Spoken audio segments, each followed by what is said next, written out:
Bonsoir. Et donc, voilà, pour la 5e fois d'affilée, en fait, je vais lire des poèmes qui me sont proposés, demandés par l'une ou l'autre d'entre vous. Et je pensais en faire une exception, en fait, samedi dernier. Ça devient une deuxième règle, une nouvelle contrainte qui peut continuer, ou bien tout d'un coup, je remettrai de l'arbitraire de mes choix dans les poèmes. Mais pour l'instant, j'aime bien cette procédure. Et donc, nous allons naviguer là aussi dans plein de poésies et de langues différentes. Alors, pour le premier poème, je ne pourrai pas lire les morceaux en allemand, malgré la demande de Nathalie, et je le regrette. Donc, Nadia non plus ne se sentait pas de pouvoir le lire en allemand. Ben, on trouvera quelqu'un qui pourra le lire. Il s'agit donc pour Nathalie de Keyser de Lied vom Kindsein, Kinsein, chanson de l'enfance de Peter Hanke, poème qui fait l'entrée du film Der Himmel über Berlin, les ailes du désir, donc le ciel sur Berlin. En italien, c'est Il cielo sopra Berlino, de Wim Wenders. Chanson de l'enfance, Peter Hanke. Als das kein war, lorsque l'enfant était enfant, il marchait les bras ballants. Il voulait que le ruisseau soit une rivière, et la rivière un fleuve. Que cette flaque soit la mer. Lorsque l'enfant était enfant, il ne savait pas qu'il était enfant. Tout pour lui avait une âme, et toutes les âmes n'en faisaient qu'une. Lorsque l'enfant était enfant, il n'avait d'opinion sur rien, il n'avait pas d'habitude. Il s'asseyait souvent en tailleur et partait en courant, avait une mèche rebelle, et ne faisait pas des mines quand on le photographiait.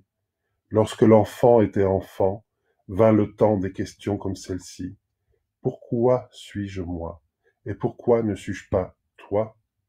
Pourquoi suis-je ici? Et pourquoi pas là? Quand commence le temps et où finit l'espace? La vie sous le soleil n'est-elle rien d'autre qu'un rêve? Ce que je vois, ce que j'entends et sens, n'est-ce pas simplement l'apparence d'un monde devant le monde? Le mal existe-t-il vraiment avec des gens qui sont vraiment les mauvais? Comment se fait-il que moi, qui suis moi, avant de le devenir, je ne l'étais pas, et qu'un jour, moi, qui suis moi, je ne serai plus ce moi que je suis? Lorsque l'enfant était enfant, il avait du mal à ingurgiter les épinards, les petits pois, le riolet et le chou-fleur bouilli. Et maintenant, il mange tout cela. Et pas seulement par nécessité.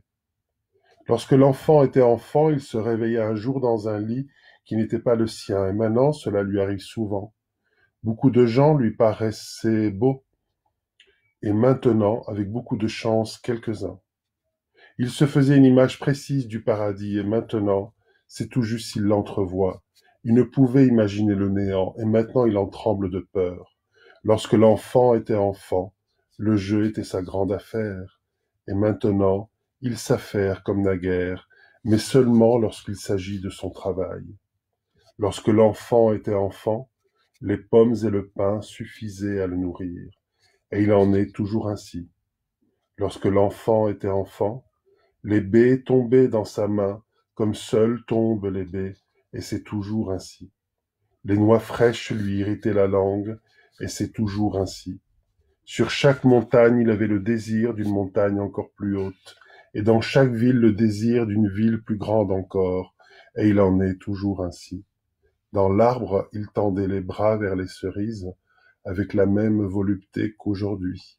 Il était intimidé par les inconnus, et il l'est toujours. Il attendait la première neige, et il l'attendra toujours.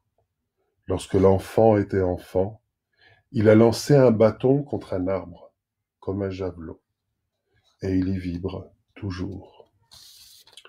C'était Peter Hanke donc pour Nathalie, qui est non seulement une amie, et aussi notre attachée de presse. Pour Stephen Graff, ou bien Heureux Ravi sur Facebook, c'est La paresse d'Henri Michaud. Stephen Graff est un piliers de la boutique et de Maelstrom. L'âme adore nager. Pour nager, on s'étend sur le ventre. L'âme se déboîte et s'en va. Elle s'en va en nageant. Si votre âme s'en va quand vous êtes debout ou assis, ou les genoux ployés, ou les coudes, pour chaque position corporelle différente, l'homme partira avec une démarche et une forme différentes. C'est ce que j'établirai plus tard. On parle souvent de voler, ce n'est pas ça, c'est nager qu'elle fait. Et elle nage comme les serpents et les anguilles, jamais autrement. Quantité de personnes ont ainsi une âme qui adore nager. On les appelle vulgairement des paresseux. Quand l'âme quitte le corps par le ventre pour nager, il se produit une telle libération de je ne sais quoi. C'est un abandon, une jouissance, un relâchement si intime. L'âme s'en va nager dans la cage de l'escalier ou dans la rue suivant la timidité ou l'audace de l'homme, car toujours elle garde un fil d'elle à lui. Et si ce fil se rompait, il est parfois très ténu, mais c'est une force effroyable qu'il faudrait pour rompre le fil. Ce serait terrible pour eux, pour elle et pour lui. Quand donc elle se trouve occupée à nager au loin par ce simple fil qui lie l'homme à l'âme, s'écoulent des volumes et des volumes d'une sorte de matière spirituelle, comme de la boue, comme du mercure ou comme un gaz, jouissant sans fin. C'est pourquoi le paresseux est indécrottable. Il ne changera jamais. C'est pourquoi aussi la paresse est la mère de tous les vices. Car qu'est-ce qui est plus égoïste que la paresse ? Elle a des fondements que l'orgueil n'a pas. Mais les gens s'acharnent sur les paresseux. Tandis qu'ils sont couchés, on les frappe, on leur jette de l'eau fraîche sur la tête. Ils doivent vivement ramener leur âme. Ils vous regardent alors avec ce regard de haine que l'on connaît bien et qui se voit surtout chez les enfants.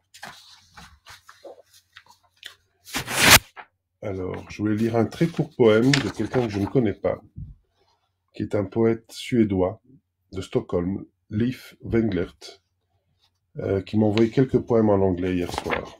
Un poème, en fait, pour l'instant. J'en ai demandé plus, mais pour l'instant, je n'ai pas encore reçu. She cries at the gates called angels. Only the stars see her, but they don't understand, and those who would understand are not there. Some of her tears fall to the ground, to the joy of the grass. Et donc, Leif est un contact d'un autre ami qui est Marc Carion.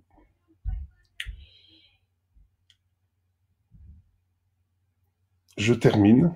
Je salue Laurent Durcel, déjà, qui fait un énorme, que je vois apparaître comme ayant vu cette vidéo et dont je veux saluer le travail auprès des magnifiques, comme il appelle les personnes qui vivent à la rue, qui vivent une situation très très particulière toujours, et évidemment, éminemment encore plus lors de ce confinement.